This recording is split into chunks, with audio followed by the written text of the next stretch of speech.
Ultra torride dont on parle partout et qui débarque aujourd'hui en France. Ça s'appelle Heated Rivalry.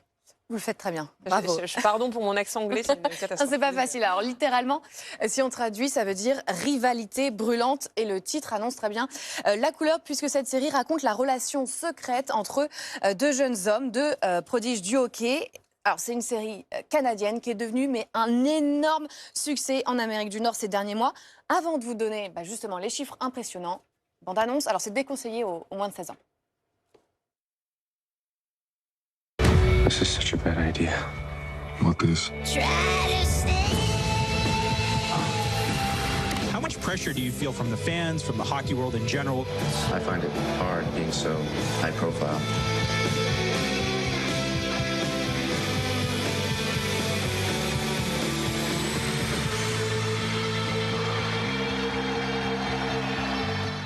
Ah, effectivement, c'est un peu torride. Un petit On peu avait torride. prévenu. C'est une rivalité brûlante. Exactement. Les images le montrent. Et aux États-Unis, eh bien, C'est cette pour ça série. qu'elle a tant de succès, cette série. Pas que. Pas que. Pas que. Donc, elle est sortie fin d'année, au mois de novembre, aux États-Unis. Chaque épisode a rassemblé en moyenne 9 millions de spectateurs. C'est tout simplement devenu l'une des séries les plus populaires de la plateforme HBO.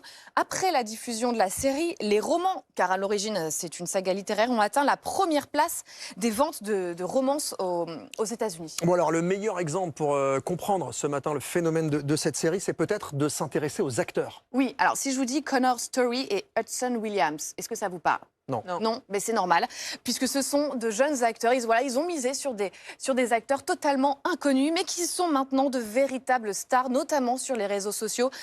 Chacun de ces acteurs compte 3 millions d'abonnés, tous les deux, en l'espace de Alors qu'avant quelques cette mois. série, personne ne les connaissait. Non, c'était de jeunes comédiens qui attendaient le rôle de leur vie. Voilà.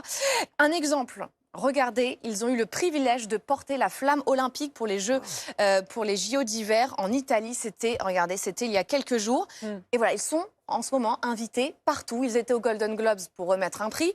Ils sont invités dans toutes les émissions. Regardez sur CNN, par exemple. Oui, Connor et moi, on se demande si on vit dans une bulle. Est-ce que les gens parlent vraiment de la série ou est-ce que c'est notre algorithme qui nous flatte? On va dans des endroits où on se dit, ici, personne ne va me reconnaître, personne ne parle de la série, et puis ils nous reconnaissent. C'est fou. Ce qui fait aussi le succès de la série, Alix, c'est qu'elle s'attaque à un sujet qui est encore tabou dans le milieu du sport, dans le milieu du hockey, notamment l'homosexualité et la question de la virilité. Oui, très tabou.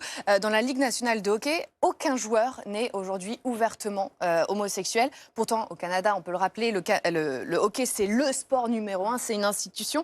Alors forcément, une série comme celle-ci peut faire évoluer les mentalités. D'ailleurs, il y a un joueur quand même, après avoir vu la série, qui a fait son coming out. Voilà, c'est une série qui a créé de vrais débats de société. Écoutez d'ailleurs l'analyse de Martine Saint-Victor, stratège en communication. Elle s'intéresse justement à l'impact culturel de la série.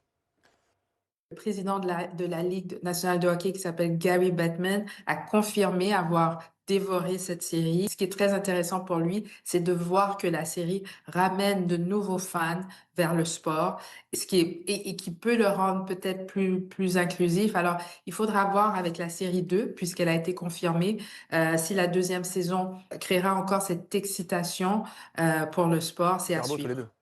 Voilà, c'est à suivre. À voir si en France, la série connaîtra le même succès qu'aux États-Unis et qu'au Canada. Il y aura un épisode par semaine à découvrir sur la plateforme HBO. En tout cas, c'est vrai qu'on en parle beaucoup et qu'elle est très